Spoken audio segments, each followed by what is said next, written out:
یعنی صحابہ کرام جن کے گھر میں ایک بکری تھی وہ بھی عرض کر رہے ہیں کہ اللہ کے رسول میں اس کو قربان کر دو۔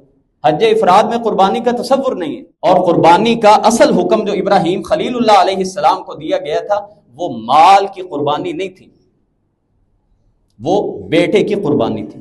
نماز ظاہری طور پہ پڑھ رہے ہیں لیکن نماز کی جو باطنی حالت اس میں ہونی چاہیے وہ نہیں تھی۔ اللہ کے رسول علیہ السلام نے 3 بار فرمایا نماز پڑھو جا کے، تو نے نماز پڑھی نہیں۔ نہ وہاں پہ شیطان کو پکڑ کے باندھ کے رکھا گیا، وہ پلرز بنے ہوئے ہیں جن کو کنکر مارتے ہیں ساتھ ساتھ۔ اگر کوئی صاحب یہ کہے کہ میں یہ کام نہیں کرتا، یہ کون سا شیطان ہے؟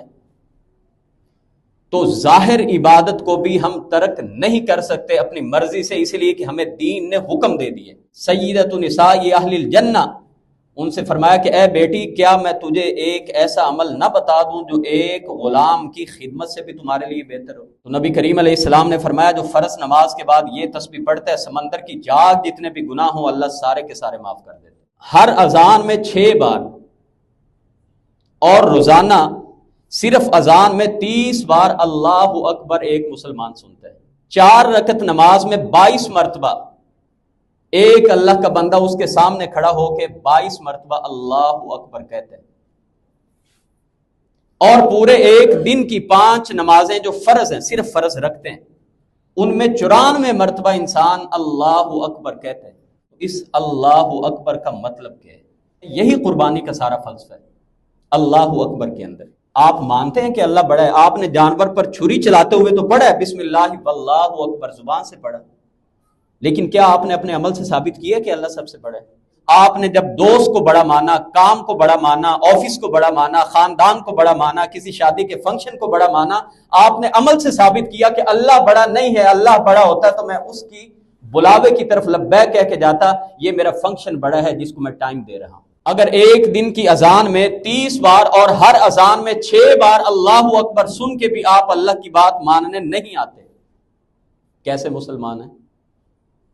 اور کیسا عملی اور قولی اظہار ہے کہ اللہ میں تجھے ہی بڑا مانتا ہوں۔ نبی پاک نے اپنی قبر کے بارے میں کہا کہ میری قبر کو بت کی طرح کے ماتھا ٹیک کے سجدہ نہ کرنا، تو پھر باقی نیکوکاروں کی کیا حیثیت ہے؟ اللہ تعالیٰ نے اپنے نبیوں کی مدد کر کے بتایا ہے آج بھی میری طاقت وہی ہے، اگرچہ تم نبی نہیں ہو، اگرچہ تمہارا ایمان اس طرز کا نہیں ہے، لیکن میں رب آج بھی وہی ہوں۔ 86 سال تک حضرت ابراہیم کو اولاد نہیں دی، کوئی شکوہ زبان پہ نہیں آیا، اور ہمارے ہاں 6 مہینے بچہ نہ ہو تو اللہ معاف کرے ایسا مشرکوں نے بیڑا غرق کیا ہے، او جی فلاں بابا جی بیٹا دے دیتے ہیں، ادھر جائیں جی ادھر سے آپ جا کے تعویذ لیں انشاءاللہ اگلے سال ہی بیٹا ہوگا۔ کیا مطلب؟ ہم نے ثابت کیا کہ اللہ بیٹا نہیں دے رہا، فلاں جگہ پہ جائیں، فلاں درگاہ پہ جائیں، ادھر جانے سے تمہیں بیٹا مل جائے گا۔ ہم نے اپنے عمل سے ثابت کیا اللہ بیٹا نہیں دے رہا تھا، وہ فلاں بابا جی نے بیٹا دے دیا۔ اور شرک کس چیز کا نام ہے؟ اعوذ باللہ السمیع العلیم من الشیطان الرجیم، بسم اللہ الرحمن الرحیم، قل ان صلاتي ونسكي ومحياي ومماتي لله رب العالمین۔ اے نبی کریم آپ کہہ دیجئے کہ بے شک میری نماز، میری ہر طرح کی عبادت، حج، قربانی، میری زندگی اور میری موت اللہ رب العالمین کے لیے ہے،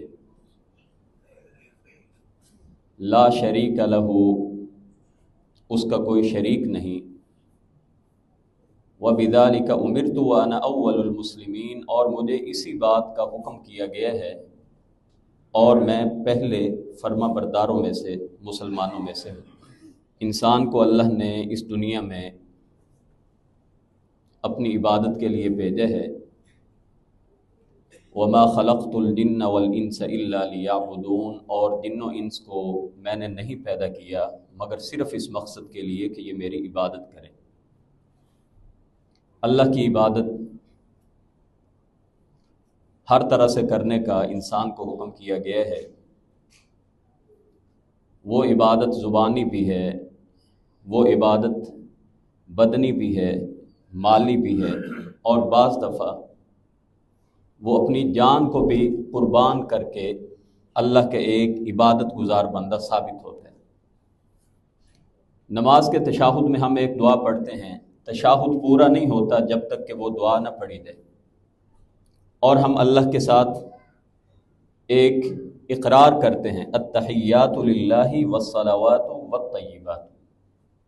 اللہ ہر طرح کی قولی عبادت جو زبان سے ادا ہونے والی ہیں، اور اللہ ہر طرح کی بدنی عبادت، اور اللہ ہر طرح کی مالی عبادت للہ، ایک اللہ کے لیے۔ اگر کوئی آدمی نماز پڑھتا ہے، بدنی عبادت میں بھرپور کوشش کرتا ہے، لیکن مالی عبادت کی اگر بات آئے تو اس میں سستی کرے یا بخل سے کام لے، تو یہ ایک اللہ کا عبادت گزار بندہ جیسا اس کو مطلوب ہے ویسا نہیں ہے۔ صحابہ کرام رضوان اللہ علیہم اجمعین، جن کو اللہ رب العزت نے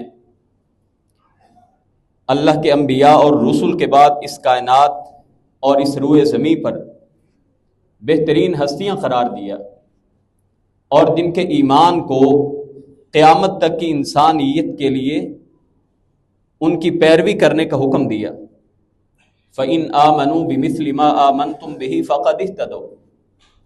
ہدایت کا معیار یہ بتایا کہ جو ان کے ایمان کی پیروی کرے گا۔ صحابہ کرام رضوان اللہ علیہم اجمعین، مالی قربانی کی بات ہو یا زبانی اور بدنی عبادات، یہ ذرا آسان ہے۔ مشکل بات تب آتی ہے جب مال لٹانے کی بات ہو یا جب جان قربان کرنے کی بات ہو۔ اب میں اس طرف جانا نہیں چاہتا۔ صحابہ کرام رضوان اللہ علیہم اجمعین کی ساری زندگی اسی بات سے عبارت ہے کہ کبھی جان کو قربان کرنے میں یا اللہ کو صرف اپنی زبان سے یاد کرنے میں کوئی فرق نہیں کیا، اور بلکہ یہاں تک واقعات ملتے ہیں، جنگ کا سما اور ماحول بنا ہوا ہے، ایک نوجوان کھڑے ہیں جن کے ہاتھوں میں کھجوریں ہیں، اور اللہ کے رسول علیہ السلام سے پوچھتے ہیں، اللہ کے رسول اگر میں ابھی آپ کی طرف سے لڑائی کروں، میں اللہ کی راہ میں لڑتا لڑتا مار دیا جاؤں، کیا میں جنت میں داخل کر دیا جاؤں گا؟ اللہ کے رسول علیہ السلام نے فرمایا، ہاں کر دیے جاؤ گے۔ صحابہ کہتے ہیں یہ واقعہ ہمارے لیے بڑا عجیب تھا، ابھی ابھی کلمہ پڑھا، کھجوروں کو وہیں پہ زمین پہ پھینکا، اور اللہ کے کلمہ کی سر بلندی کے لیے لڑائی میں کود پڑے، وہیں پہ شہید ہو گئے۔ اللہ کے رسول علیہ السلام نے فرمایا، عمل بہت کم کیا ہے لیکن جزا بہت بڑی پا گئے۔ میں عرض یہ کر رہا ہوں کہ کبھی بھی اپنی جان بھی اللہ کی راہ میں قربان کرنے کی اگر نوبت آئی تو پیچھے نہیں ہٹے۔ اسی کو یہ جو مال کی قربانی ہے، جو مالی عبادت ہے، اسی سے ہم زکوٰۃ ادا کرتے ہیں۔ زکوٰۃ بھی ایک مالی عبادت ہے، حج مالی عبادت بھی ہے، بدنی عبادت بھی ہے، اور زبانی عبادت بھی ہے۔ نماز ہم جو پڑھتے ہیں یہ زبانی عبادت بھی ہے اور بدنی عبادت بھی ہے۔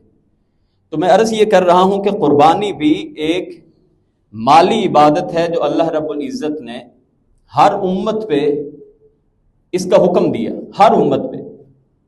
وَلِكُلِّ أُمَّةٍ جَعَلْنَا مَنْسَكًا، یہ یاد رکھیے اچھی طرح سے۔ عام طور پہ قربانی کے ایام میں بہت سارے مفتیان ایسے سامنے آتے ہیں اور وہ قربانی نہ کرنے کے بارے میں دلائل پیش کرتے ہیں۔ میں نے پہلے بھی کئی بار عرض کیا، قرآن کریم میں اللہ نے فرمایا وَلِكُلِّ أُمَّةٍ جَعَلْنَا مَنْسِكًا، ہم نے ہر امت کے لیے کوئی نہ کوئی قربانی کا تصور رکھا تھا۔ حضرت آدم کے دو بیٹے قابیل اور حابیل کی قربانی کا تذکرہ اللہ نے قرآن میں کیے۔ مشرکین مکہ اپنے بتوں کے لیے قربانیاں کیا کرتے تھے، یہاں تک کہ یہودیوں کی کتابوں میں، جس کو اللہ نے قرآن میں بیان کیا ہے کہ اے نبی ہم آپ پر تب تک ایمان نہیں لائیں گے جب تک کہ آپ قربانی نہ کریں اور اس قربانی کو آ کے آگ کھا نہ جائے، ہم تب تک آپ پر ایمان نہیں لائیں گے، کیونکہ اللہ نے ہم سے ہماری کتابوں میں وعدہ کر رکھے۔ اور کوئی بھی سابقہ شریعتوں کا حکم اگر اللہ ان کو منسوخ نہ کر دے تو اسی حکم کے مطابق امت محمدیہ میں اس کی پیروی کرنا یہ بھی ہم پہ لازم اور فرض رہتا ہے. اگر اللہ نے سابقہ احکامات کو بیان کیا ہو اور منسوخ نہ کیا ہو.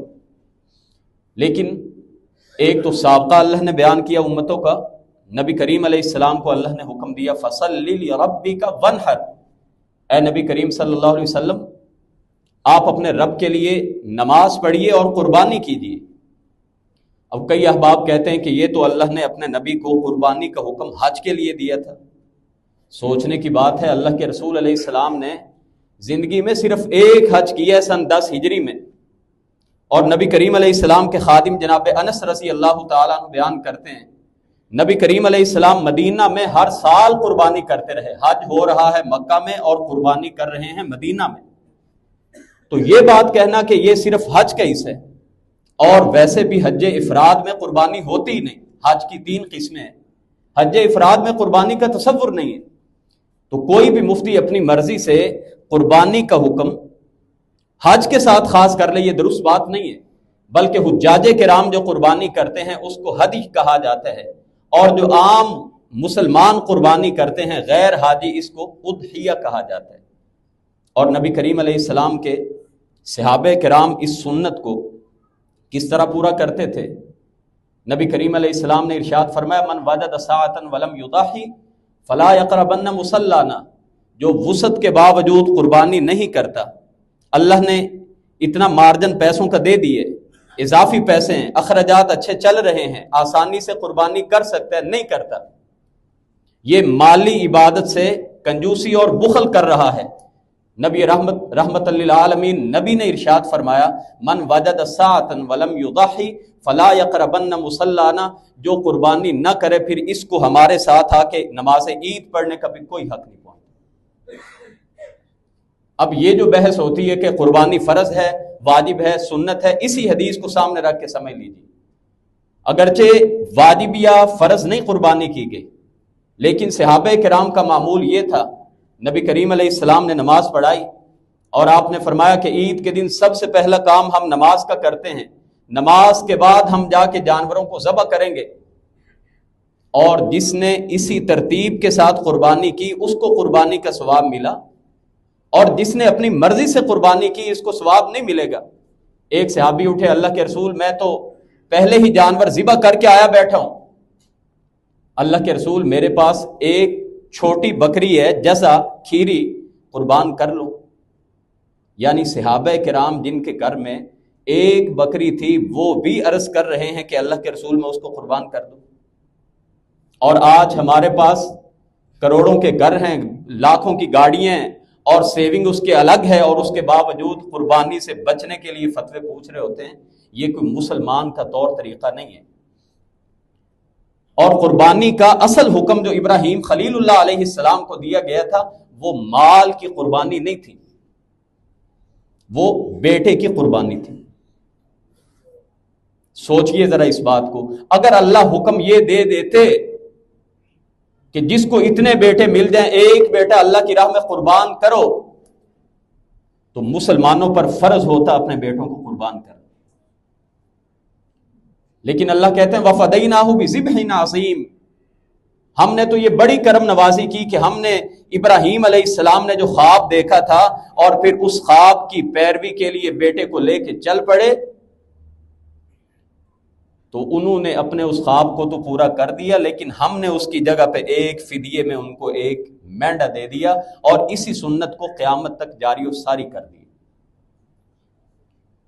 یاد رکھیے کوئی بھی عبادت ایک اس کا ظاہر ہوتا ہے اور ایک اس کا باطن ہوتا ہے.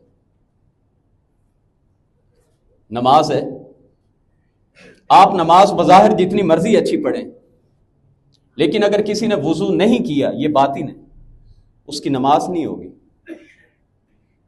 حدیث کئی بار عرض کی، نبی کریم علیہ السلام نے فرمایا ایک آدمی نماز پڑھتے پڑھتے اس لیے نماز کو خوبصورت کر دیتا ہے کہ کوئی مجھے دیکھ رہا ہے. اللہ کے رسول نے فرمایا اس نے شرک کیا. یعنی غور کیجئے، یہ ظاہر نماز بڑی اچھی پڑھ رہا ہے لیکن باطن میں اس کا ارادہ بدل گیا، یہ نماز نہیں رہتی. نبی کریم علیہ السلام نے ایک صحابی کو دیکھا آ کے آپ کے سامنے نماز پڑھی، آپ کی خدمت میں آئے، سلام کیا، 3 بار یہ معاملہ ہوا، نبی کریم علیہ السلام اس صحابی سے کہتے ہیں جا کے دوبارہ نماز پڑھو، تو نے نماز نہیں پڑھی۔ نماز ظاہری طور پہ پڑھ رہے ہیں، لیکن نماز کی جو باطنی حالت اس میں ہونی چاہیے وہ نہیں تھی۔ اللہ کے رسول علیہ السلام نے 3 بار فرمایا نماز پڑھو جا کے، تو نے نماز پڑھی نہیں۔ تو اگر نماز یا دیگر جتنی بھی عبادات ہیں ظاہر ان کا بالکل ہم درست کریں، لیکن اگر باطنی صورت ہماری ویسی نہ ہو تو وہ عبادت شرعی اصولوں کے مطابق نہیں ہو رہی۔ جس طرح دیگر تمام عبادات میں ایک بنیاد یہ رکھی کہ اس کا ظاہر اور اس کا باطن، ظاہر بھی اگر شریعت کے مطابق ہے اور باطن بھی، تو عبادت قبول ہوگی۔ لیکن اللہ کے ہاں اصل فیصلے باطن کے مطابق ہوتے ہیں، اللہ کے ہاں اصل فیصلے ظاہر کے مطابق نہیں ہوتے۔ لیکن یہ بات بھی میں سمجھاتا چلوں کہ کوئی آدمی پھر یہ بھی نہ سمجھے کہ پھر ظاہر کی کیا ضرورت ہے۔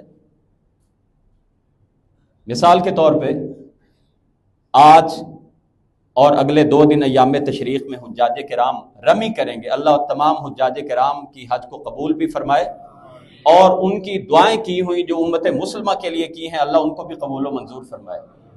3 دن حجاج نے اب اور کوئی کام نہیں کرنا، یعنی آج وہاں پہ 10 ذی الحجہ ہے، اور 10 ذی الحجہ کو صرف وہ بڑے جو جمرہ ہے اس کو رمی کریں گے، 7 کنکر ماریں گے، اور اگلے ایام تشریق میں یعنی اگلے 3 دن وہ تینوں جمرات کو 7 کنکر ماریں گے۔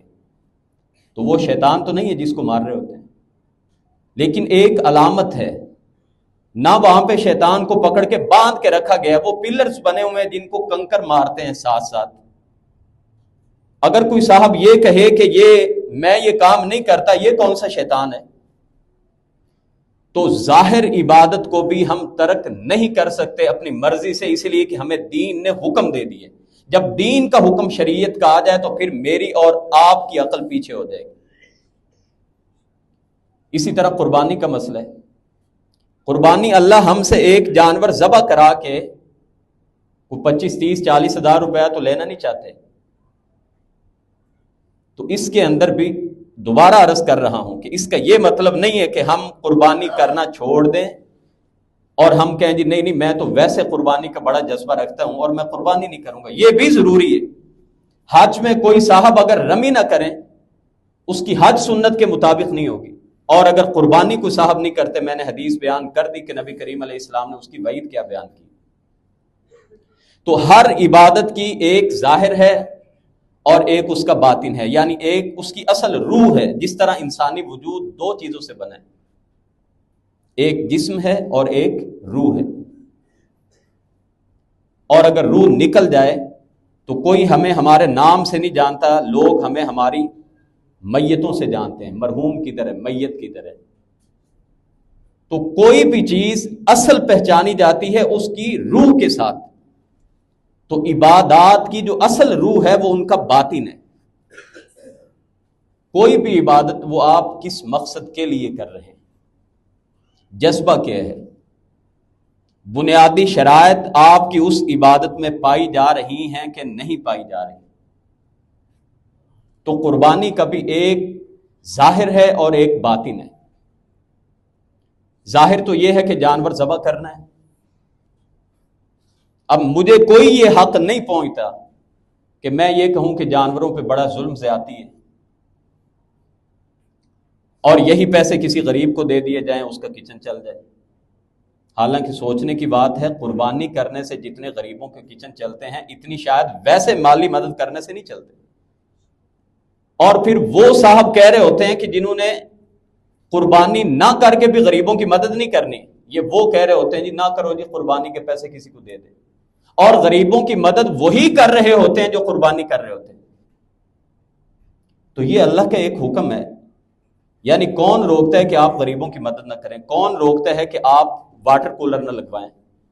آپ وہ الگ کسی مد سے لگوائیں اگر اللہ نے آپ کو توفیق دی ہے، علاج کرائیں، لیکن یہ الگ سے ایک حکم، اور یہ حکم اسی کی پیروی میں ہے جو اصل فلسفہ ہے قربانی کا وہ کیا ہے؟ دیکھیں، ہم جب بچہ پیدا ہوتا ہے تو اس کے کانوں میں سب سے پہلا جو عمل ہوتا ہے نا، وہ اللہ اکبر کی صدا اس کے کانوں میں ڈالی جاتی ہے۔ پیدا ہونے کے بعد بچہ جب 10 سال کا ہو جاتا ہے تو حکم دیا گیا اب زبردستی اس کو نماز پڑھاؤ، اور ہر اذان میں 6 بار، اور روزانہ صرف اذان میں 30 بار اللہ اکبر ایک مسلمان سنتا ہے۔ میں ایک اذان کی بات کر رہا ہوں، اور اگر ہمارے محلے میں، ہماری سوسائٹی میں جیسے مسجدیں زیادہ ہیں تو ممکن ہے یہ جو 30 بار اللہ اکبر سنتے ہیں یہ کئی 100 سے بھی اوپر چلا جائے، جتنی ہمارے ہاں اذانیں ہوتی ہیں۔ تو 30 بار ایک دن میں ایک مسجد کی اذان میں اللہ اکبر کہا جاتا ہے۔ اب نماز فرض کی گئی ہے، نماز میں آ کے 4 رکعت نماز میں 22 مرتبہ ایک اللہ کا بندہ اس کے سامنے کھڑا ہو کے 22 مرتبہ اللہ اکبر کہتے ہیں، اور پورے ایک دن کی 5 نمازیں جو فرض ہیں، صرف فرض رکھتے ہیں، ان میں 94 مرتبہ انسان اللہ اکبر کہتے ہیں۔ اور اگر آپ نفل نمازوں کو بیچ میں لگا لیں، وطروں کو بیچ میں شامل کر لیں، تو یہ تقریباً 200 کے قریب پہنچ جاتا ہے، صرف ایک کلمہ۔ پھر اگر آپ فرض نماز کے بعد ان وظیفوں کو بیچ میں شامل کر لیں جو نبی کریم علیہ السلام نے بتائے ہیں، ان میں سے ایک تسبیحات ہیں، 33 مرتبہ سبحان اللہ، 33 مرتبہ الحمدللہ، 33 مرتبہ اللہ اکبر، اور ایک حدیث میں 34 مرتبہ اللہ اکبر ہے، یعنی اس میں بھی 34 مرتبہ اللہ اکبر ہے، سبحان اللہ اور الحمدللہ 33 مرتبہ، اور اللہ اکبر ایک بار زیادہ۔ تو نبی کریم علیہ السلام نے فرمایا جو فرض نماز کے بعد یہ تسبیح پڑھتا ہے، سمندر کی جاگ جتنے بھی گناہ ہوں اللہ سارے کے سارے معاف کر دیتے۔ ایک اور واقعہ میرے ذہن میں آ رہا ہے، غریب مہاجرین صحابی اللہ کے رسول کے پاس آئے، اللہ کے رسول مالدار انصار صحابی ہم سے اجر میں آگے چلے گئے۔ پوچھا کیا ہوا؟ اللہ کے رسول نماز وہ بھی پڑھتے ہیں، ہم بھی پڑھتے ہیں، روزے وہ بھی رکھتے ہیں، ہم بھی رکھتے ہیں، یا رسول اللہ یہ مالدار ہیں، صدقہ کرتے ہیں، ہم غریب ہیں، ہم غربت کی وجہ سے اس عمل سے، نیکی سے کیسے پیچھے رہ سکتے ہیں، حالانکہ اسلام کے سابقون الاولون، پہلے مسلمان ہونے والے ہم ہیں، اجر میں یہ ہم سے آگے چلے گئے۔ نبی کریم علیہ السلام نے فرمایا میں تمہیں ایسا عمل بتاتا ہوں کہ اس کے کرنے سے تم اجر میں ان سے آگے نکل جاؤ گے، اور تم سے اجر میں آگے کوئی اور نہیں جائے گا سوائے اس کے جو یہ عمل کرنے لگ جائے۔ نبی کریم علیہ السلام نے ان صحابہ کو بھی یہی تسبیح بتائی تھی کہ نماز کے بعد 33 مرتبہ یہ تینوں تسبیحات سبحان اللہ، الحمدللہ، اللہ اکبر پڑھ لیا کرو، اور ایک روایت میں آپ نے فرمایا کہ لا الہ الا اللہ وحدہ لا شریک لہ لہ الملک ولہ الحمد وہو علی کل شیء قدیر پڑھ کے یہ 100 کی تعداد پوری کر لو، تمہارے اس عمل کے مطابق کوئی اور عمل میں اور نیکی میں آگے نہیں نکل سکے۔ اب اس میں بھی غور کریں تو اس میں بھی اللہ اکبر ہے، اور اگر ان تسبیحات کو شامل کریں تو ایک دن کی اللہ اکبر 150 مرتبہ بنتا ہے۔ حضرت فاطمہ رضی اللہ عنہا نبی کریم علیہ السلام کی خدمت میں آئیں، آ کے شکایت کی، نبی کریم علیہ السلام موجود نہیں تھے۔ صحیح بخاری کی روایت ہے کہ آپ کے ہاتھوں پہ چکی پیس پیس کے چھالے پڑ جاتے تھے۔ رسول رحمت علیہ السلام کے پاس کچھ غلام آئے، قیدی آئے، آپ نے صحابہ کو تقسیم کرنے تھے، سیدہ فاطمہ رضی اللہ عنہا بھی پہنچی کہ اللہ کے رسول مجھے بھی ایک غلام دے دیں، تھک جاتی ہوں کام کر کر کے۔ نبی کریم علیہ السلام موجود نہیں تھے، سیدہ عائشہ رضی اللہ عنہا سے ملی، سیدہ فاطمہ رضی اللہ عنہا واپس آ گئی۔ نبی کریم علیہ السلام جب گھر پہ تشریف لائے، حضرت عائشہ صدیقہ رضی اللہ عنہا نے بتایا، نبی کریم خود چل کے جناب علی اور سیدہ فاطمہ رضی اللہ عنہما کے گھر میں آئے، ان کے بستر پہ بیٹھے، اور آپ نے اپنی بیٹی، پیاری بیٹی، سیدۃ نساء اہل الجنہ ان سے فرمایا کہ اے بیٹی کیا میں تجھے ایک ایسا عمل نہ بتا دوں جو ایک غلام کی خدمت سے بھی تمہارے لیے بہتر ہو؟ تو اللہ کے رسول علیہ السلام نے ان کو جو عمل بتایا تھا اس میں بھی یہی تھا کہ رات سونے سے پہلے 33 بار سبحان اللہ، 33 بار الحمدللہ اور 34 بار اللہ اکبر پڑھ لیا کریں۔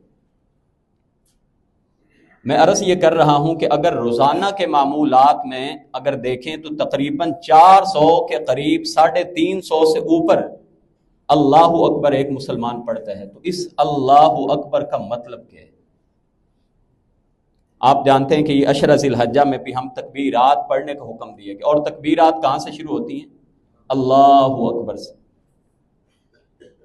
اور نماز عید میں آپ دیکھیں گے کہ تقریباً 12 تکبیرات زائد ہیں، اللہ اکبر۔ ایام تشریق تک یہ تکبیرات کا سلسلہ چلے گا۔ نبی کریم علیہ السلام جب جانور کو ذبح کرتے تو کیا دعا پڑھتے؟ بسم اللہ واللہ اکبر۔ تو سوچنے کی بات یہ ہے، یہی قربانی کا سارا فلسفہ ہے اللہ اکبر کے اندر۔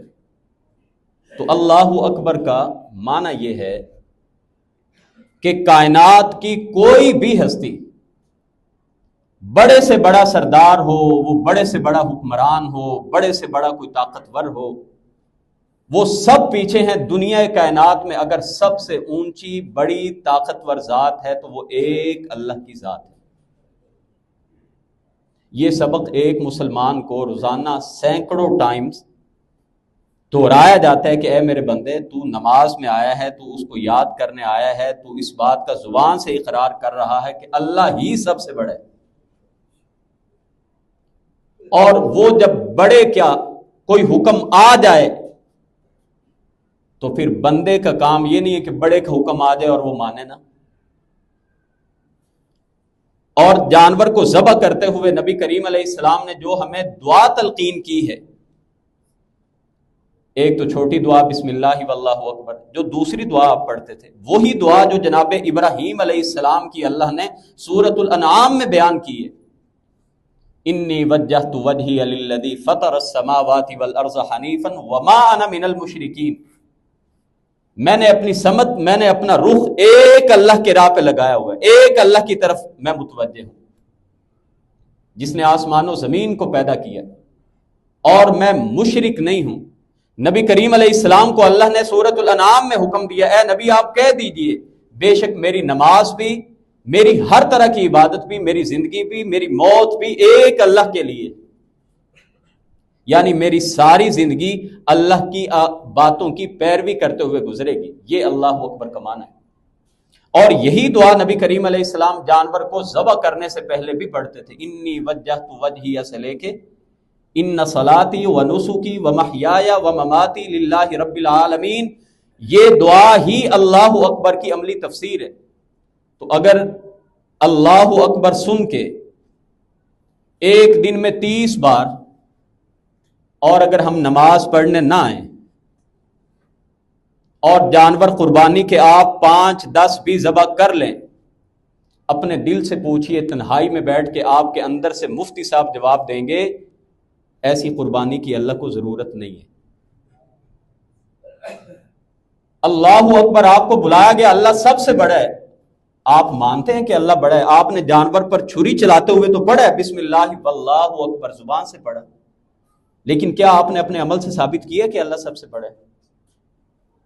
اور قرآن میں اللہ فرماتے ہیں اقیموا الصلاۃ ولا تکونوا من المشرکین، نماز پڑھو، نماز چھوڑ کے شرک کرنے والے نہ بن جاؤ۔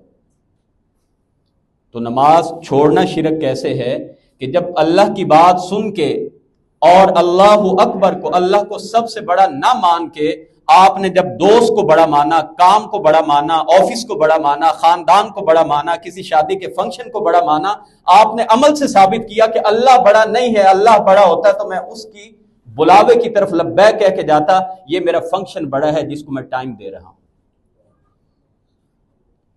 اور اللہ تعالیٰ سورہ حامیم سجدہ میں فرماتے ہیں وَوَيْلٌ لِّلْمُشْرِكِينَ الَّذِينَ لَا يُؤْتُونَ الزَّكَاةَ، ان مشرکوں کے لیے بھی ہلاکت ہے جو زکوٰۃ نہیں دیتے۔ کیا مطلب؟ ہم تو شرک صرف یہی سمجھتے ہیں کسی غیر اللہ کے آگے جا کے ماتھا ٹیک دینا، تو اللہ قرآن میں فرما رہے ہیں ان مشرکین کے لیے ہلاکت ہے جو زکوٰۃ نہیں دیتے۔ کیا مطلب؟ اللہ کا حکم آنے کے باوجود بھی آپ نے اللہ کی بات کو اگر نہیں مانا، آپ نے مال کی محبت کو دل میں اتنی جگہ دے دی کہ آپ نے اپنا معبود بنایا تو اس مال کو بنایا ہے۔ اور اللہ کی بڑائی کی بریائی کے مقابلے میں کسی اور شے کو اگر بڑا مان لیا جائے تو یہی شرک ہے۔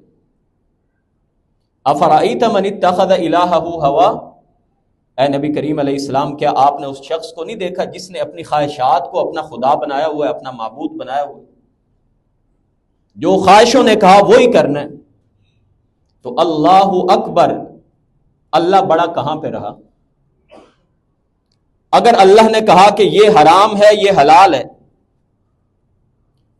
اور میں نے کہا کہ نہیں میں نے اپنا دنیاوی طور پہ سٹیٹس بچانا ہے، میں نے بچوں کی اعلیٰ سے اعلیٰ پڑھائی کروانی ہے، اور حرام سے پیسہ آئے، ناجائز طریقے سے آئے، کسی کا حق کھا پی کے غصب کر کے آئے، مجھے اس کی پرواہ نہیں ہے، ہاں سٹیٹس بڑا ضروری ہے میرے لیے، تو آپ نے اللہ اکبر، آپ نے اللہ کو بڑا نہیں مانا۔ قربانی کرنا واجب یا فرض نہیں ہے، یہ وسعت کے مطابق ہے، لیکن نماز پڑھنا فرض ہے۔ اگر ایک دن کی اذان میں 30 بار اور ہر اذان میں 6 بار اللہ اکبر سن کے بھی آپ اللہ کی بات ماننے نہیں آتے، کیسے مسلمان ہیں؟ اور کیسا عملی اور قولی اظہار ہے کہ اللہ میں تجھے ہی بڑا مانتا ہوں۔ حجاج سے لے کے غیر حجاج تک آپ دیکھ لیجئے، بالخصوص ان ایام میں اللہ اسی کو دوبارہ یاد دہانی کرا دیتا ہے۔ پورا عالم اسلام اپنی زبانوں پہ ایک ہی صدا بلند کر رہا ہوتا ہے، ایک تکبیرات اور حجاج کرام۔ یعنی جب ہم اللہ کو بڑا مان لیتے ہیں تو اس کا تقاضا کیا ہے کہ اس کو ایک بھی مانا جائے، اور حجاج کرام اسی کا اقرار کرتے ہیں، لبیک اللہم لبیک، لبیک لا شریک لک لبیک۔ اور جب اس کو ایک مانا جائے تو اس کا تقاضا ہے اس کی ایک ایک بات بھی مانی جائے۔ وہ کہتے ہیں نہیں میں شرک نہیں کرتا، تو اس سے بڑا شرک کیا ہے کہ اللہ کی ایک بات نہیں مان رہے؟ تو اللہ کو بڑا ماننے کا یہ لازمی تقاضا ہے کہ اس کی ذات کو ایک مانا جائے، اور دوسرا تقاضا یہ ہے اللہ اکبر کا کہ اللہ کی جتنی باتیں ہیں ان کی اطاعت کی جائے۔ یہ مانا جائے کہ دنیا میں طاقتور اگر کوئی ذات ہے تو ایک اللہ کی، کتنی طاقتور اللہ کی ذات ہے، کتنی بڑی اللہ کی ذات ہے۔ اللہ نے قرآن میں بیان کیا ہے، اللہ چاہے تو حضرت نوح علیہ السلام جن کے ساتھ 80-82 لوگ ایمان لائے، پوری قوم خلاف تھی، کشتی بنانے لگے، پوری قوم مذاق کرتی تھی، تمسخر اڑاتی تھی، پانی پینے کو نہیں ملتا، کشتیاں بن رہی ہیں، اور اسی اللہ کی ذات نے اپنا آپ بتایا میں اتنی بڑی طاقتور ذات ہوں کہ میں نے زمین کو حکم دیا، اس نے پانی نیچے سے اگل دیا اور اوپر سے بارش برسنے لگ گئی، اور ساری کی ساری قوم کو جو ایمان نہیں لائی تھی سب کو تباہ و برباد کر دیا۔ قرآن کریم سارا اسی بات سے بھرا پڑا ہے کہ جب میں پکڑ کرنے پہ آیا، ان بطش ربک لشدید، تیرے رب کی پکڑ بڑی سخت ہے۔ کیسے اس کی پکڑ آئی؟ قوم عاد پہ آئی، قوم سمود پہ آئی، قوم شعیب پہ آئی، قوم لوط پہ آئی۔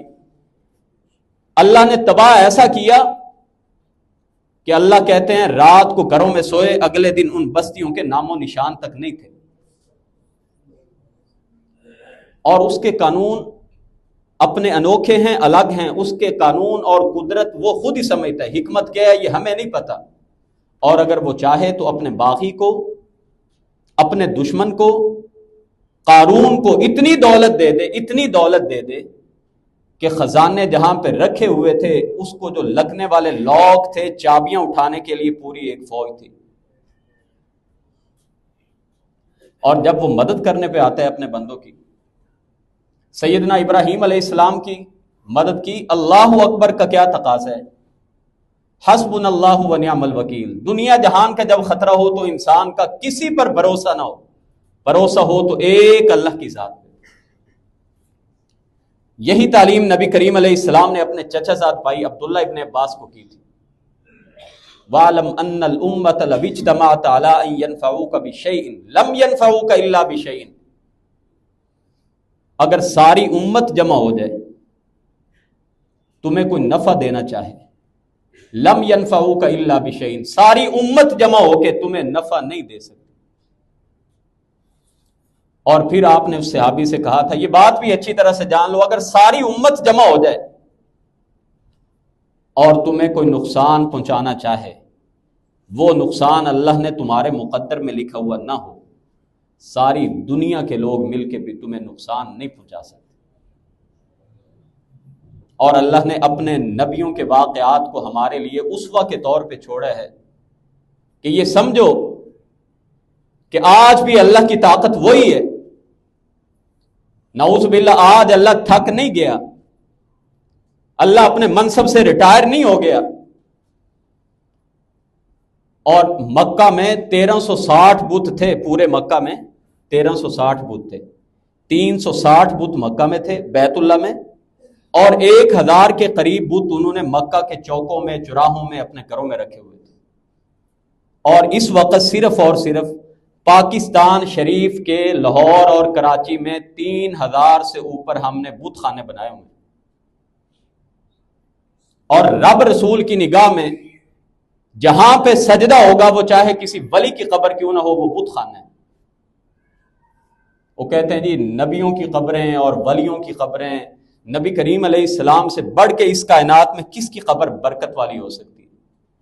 اور نبی کریم علیہ السلام دنیا میں جانے سے پہلے آخری ایام میں جو آخری آپ نے وصیتیں کی تھی، ان میں سے ایک بات یہ تھی، لا تتخذوا قبری وثنا، میری قبر کو بت خانہ نہ بنا لینا، بت نہ بنا لینا کہ اس کی عبادت کی جائے۔ اور اس میں بت کے لفظ ہیں، بت کے لفظ ہیں۔ تو جب نبی پاک نے اپنی قبر کے بارے میں کہا کہ میری قبر کو بت کی طرح کے ماتھا ٹیک کے سجدہ نہ کرنا، تو پھر باقی نیکوکاروں کی کیا حیثیت ہے؟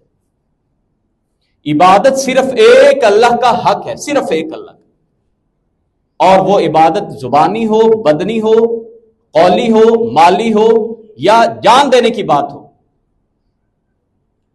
تو پاکستان میں ایک خبر آئی تھی چند سال پہلے، 56,000 مزار ہیں پاکستان میں۔ کتنے؟ 56,000، یہ چند سال پہلے کی بات کر رہا ہوں۔ اور جتنا ان مزاروں نے رب کی توحید کو نقصان پہنچایا ہے، پورا قرآن پڑھ کے دیکھ لیں۔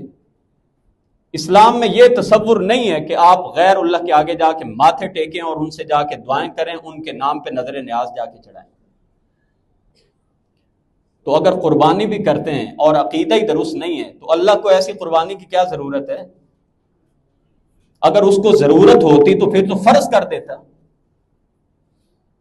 اور حدیث قدسی ہے، سن لیجئے، اللہ فرماتے ہیں، وہ حدیث قدسی ہوتی ہے جس میں مفہوم اللہ کا ہو اور الفاظ نبی کریم علیہ السلام کے۔ اللہ تعالیٰ فرماتے ہیں، لو ان اولکم وآخرکم وانسکم وجنکم کانوا علی افجر قلب رجل واحد ما نقص ذلک فی ملکی شیئا، تم پہلے انسان حضرت آدم سے لے کے قیامت تک آنے والے آخری انسان، پہلے دن سے لے کے آخری دن تک سارے کے سارے شیطان بن جاؤ، اللہ کی سلطنت میں رتی برابر بھی کوئی نقصان نہیں ہوتا۔ اور اسی حدیث کے الفاظ ہیں، اگر تم سارے کے سارے متقی بن جاؤ، پرہیزگار بن جاؤ، اللہ کی سلطنت، بادشاہت، اس کے اقتدار، اس کے اختیار میں رتی برابر اضافہ نہیں ہوتا۔ اللہ کو اس کی کوئی پرواہ نہیں ہے کوئی اللہ کی بات کو مانے نہ مانے، لیکن اللہ کے اصول اپنے، نہ اللہ کسی کی طاقت کے آگے بے بس، نہ کسی کی محبت کے آگے مجبور، اور وہ چاہے تو اپنے پیغمبروں کی بیویوں کے بارے میں قرآن میں حکم نازل کر دے کہ نوح کی بیوی کافرہ دوزخ میں جائے گی، لوط کی بیوی کافرہ دوزخ میں جائے گی، اور وہ چاہے تو قرآن سورہ تحریم میں اعلان کر دے کہ فرعون کے بستر پہ لیٹنے والی سیدہ آسیہ جنت میں جائیں گی۔ اللہ تعالیٰ نے اپنے نبیوں کی مدد کر کے بتایا ہے، آج بھی میری طاقت وہی ہے، اگرچہ تم نبی نہیں ہو، اگرچہ تمہارا ایمان اس طرز کا نہیں ہے، لیکن میں رب آج بھی وہی ہوں۔ اللہ نے بتایا ہے، دنیا جہان کی کوئی حاجت ہو صرف مجھ اکیلے سے آ کے مانگو۔ اور اسی بات کا ایک مسلمان ہر نماز میں اقرار کرتا ہے، ایاک نعبد و ایاک نستعین، اللہ تیری ہی عبادت کرتے ہیں، اللہ تیری عبادت نہیں کرتے۔ یہ یاد رکھیں، یہ جو لفظ ہے نا عربی گرامر کا، اس کا معنی ہے اللہ تیری ہی عبادت کرتے ہیں۔ یہ جو ہی ہے نا، ہی یہ سارے جھوٹے خداؤں کی گردنوں پہ کلاڑے چلاتا ہے. اللہ تیری ہی عبادت کرتے ہیں اور اللہ مدد تجھی سے ہی مانگتے ہیں. یہ ہے عقیدہ قربانی، فلسفہ قربانی. اور اس فلسفہ قربانی کو سمجھنے کے لیے ساری ابراہیم علیہ السلام کی سیرت، نبی کریم علیہ السلام کا مشن تبلیغ سامنے رکھنا ہوگا. تو اللہ تعالیٰ کی ذات نبیوں کے ساتھ بھی عجیب و غریب ایسے معاملات ہمیں نظر آتے ہیں. 86 سال تک حضرت ابراہیم کو اولاد نہیں دی، کوئی شکوہ زبان پہ نہیں آیا. اور ہمارے ہاں 6 مہینے بچہ نہ ہو تو اللہ معاف کرے ایسا مشرکوں نے بیڑا غرق کیا ہے. او جی فلاں بابا جی بیٹا دے دیتے ہیں، ادھر جائیں جی ادھر سے آپ جا کے تعویذ لیں انشاءاللہ اگلے سال ہی بیٹا ہوگا. کیا مطلب؟ ہم نے ثابت کیا کہ اللہ بیٹا نہیں دے رہا، فلاں جگہ پہ جائیں، فلاں درگاہ پہ جائیں، ادھر جانے سے تمہیں بیٹا مل جائے گا. ہم نے اپنے عمل سے ثابت کیا اللہ بیٹا نہیں دے رہا تھا، وہ فلاں بابا جی نے بیٹا دے دیا. اور شرک کس چیز کا نام ہے؟ اور اگر آپ یہ کہیں کہ مشرکین مکہ بھی اتنا بدترین شرک نہیں کرتے تھے جو ہم نے اپنے لال شہباز قلندر تے جانے حال دلاں دے. قرآن کہتا ہے کہ دلوں کا حال صرف ایک اللہ کی ذات جانتی. تو ہم جتنا شرک کرتے ہیں، میں دعوے سے بات کر رہا ہوں، اتنا بدترین شرک مشرکین مکہ بھی نہیں کرتے تھے. اللہ کی قسم اٹھا کے کہہ رہا ہوں. انہوں نے بھی اختیارات بانٹے ہوئے تھے، کئی اختیار انہوں نے رب کو ہی دیے ہوئے تھے. وہ سمجھتے تھے بت کچھ نہیں کر سکتے. قرآن بیان کرتا ہے جب کشتیوں میں سوار ہوتے ہیں تو یہ خالص اللہ کو پکارتے ہیں. اور قرآن کہتا ہے اے نبی آپ ان سے پوچھئے وَلَئِن سَأَلْتَهُم مَّنْ خَلَقَهُمْ لَا يَقُولُنَّ اللَّهُ. اے نبی ان سے پوچھئے ان کو کس نے پیدا کیا ہے، یہ کہیں گے اللہ نے پیدا کیا. وَلَئِن سَأَلْتَهُم مَّنْ خَلَقَ السَّمَاوَاتِ وَالْأَرْضَ وَسَخَّرَ الشَّمْسَ وَالْقَمَرَ لَيَقُولُنَّ اللَّهُ. اے نبی کریم آپ ان سے پوچھئے آسمان و زمین یہ ساری چیزیں کس نے پیدا کی ہیں. مشرکین نے مکہ، ابو جہل، ابو لہب اینڈ کمپنی یہ بتائیں گے اللہ نے پیدا کی. اور ہمارے ہاں اللہ معاف کرے رب سے اور رسول اللہ سے دور کرنے کے لیے ہم نے وہ شگوفے چھوڑے اپنے ملک میں، اور خاص کر یہ ہندوستان پاکستان میں. یہ سارے مزار دربار، یہ سارے نیکوکار عرب ملکوں میں ہمیں نظر کیوں نہیں آتے؟ یہ سارا گند یہاں پہ ہی جمع ہونا تھا. تو یاد رکھیے اپنے عقیدوں کو درست کیجیے. عقیدہ اگر درست نہیں ہے تو ایسی قربانی اللہ کو منظور ہی نہیں ہے. اور جانوروں کے اندر شرائط کیا ہونی چاہیے پچھلے 2 خطبات میں نے بیان کر دیا تھا. پھر بھی اگر کسی صاحب کا کوئی سوال ہو تو آپ جمعہ کے بعد پوچھ سکتے ہیں، کیونکہ ہر صاحب کا اپنا کوئی سوال ہو سکتا ہے. بس جو بنیادی طور پہ قربانی قبول ہونے کی جو 5 شرائط ہیں نا، ان میں سے ایک تو یہ ہے کہ عقیدہ توحید ہو. عقیدہ درست ہونا چاہیے. جو میں نے بات کی کہ بنیادی طور پہ ہر عبادت کا ایک ظاہر ہے اور ایک باطن ہے، تو ان عبادات کے باطن میں عقیدہ درست ہونا بہت ضروری ہے. دوسری بات یہ ہے کہ جو پیسہ جس سے جانور خریدا جا رہا ہے یہ حلال کا ہونا چاہیے. قربانی اللہ نے فرض نہیں کی، حلال کمانا اللہ نے فرض کی ہے. اسی لیے ہماری قربانیاں حج عمرے شاید اس طرح سے اللہ کو راضی بھی نہیں کر رہے. اب یہ فرق ہی ختم ہو گیا. فرق ہے تو اس بات پہ مہنگا جانور کس نے لیا ہے، بڑا جانور کس نے لیا ہے، کتنی فلاں قربانیاں کر رہے ہیں. یہ فرق ہی ختم ہو گیا کہ حلال کون کما رہا ہے. اور اللہ ہمیں ہدایت دے، اللہ معاف کرے. حرام کما کے بھی لوگ تعریفیں اس کی کر رہے ہوتے ہیں، اور جو بیچارہ رزق حلال کمانے والا ہے اس کو کوئی بندہ تعریف بھی نہیں کر رہا ہوتا. یہ ہمارے معاشرے کی وہ گندگی ہے جس میں اضافہ ہو رہا ہے. اللہ ہماری اصلاح فرمائے. اور ہم پہلے ان کے آگے بند نہیں باندھتے. اسی طرح ایک اور فتنہ ہمارے یہاں بے حیائی کا ہے. یہ ابھی پچھلے دنوں وہ ایک لڑکی قتل ہوئی ہے، ایسے لگتا ہے کہ پورے پاکستان کے ٹک ٹاکروں کی بہن مر گئی. اگرچہ قتل بہت بڑا جرم ہے، قرآن کہتا ہے کہ کسی ایک انسان کا قتل ساری انسانیت کا قتل، لیکن جو معاشرے میں یہ گند پھیلا رہے ہیں وہ کسی کو نظر نہیں آ رہا. یہ کسی کو دکھائی نہیں دے رہا کہ وہ لڑکا جڑاں والا سے اٹھ کے فیصل آباد سے اٹھ کے اسلام آباد تک کیسے چلا گیا، کس نے اس کو خبریں دی. تو جب آپ اپنے جسموں کی نمائش کر کے اور ایک پاکیزہ معاشرے کو، مسلمان معاشرے کو، سیرت خدیجہ اور سیرت فاطمہ پر پلنے والی بچیوں کے ماحول کو بھی آپ خراب کریں گے، جب آپ اپنا سب کچھ پبلک کے سامنے لے آئیں گے اور اپنی لوکیشن بھی شیئر کریں گے اور دوستیاں، خفیہ دوستیاں نبھائیں گے، تو پھر انجام یہی ہوگا۔ یہ تو ظلم ہوا ہے کہ وہ قتل ہوئی ہے، یہ تو واقعی بہت بڑا ظلم ہے۔ کسی شہری کو حق نہیں پہنچتا کہ جا کے کسی کو مار دے، یہ اداروں کا کام ہے۔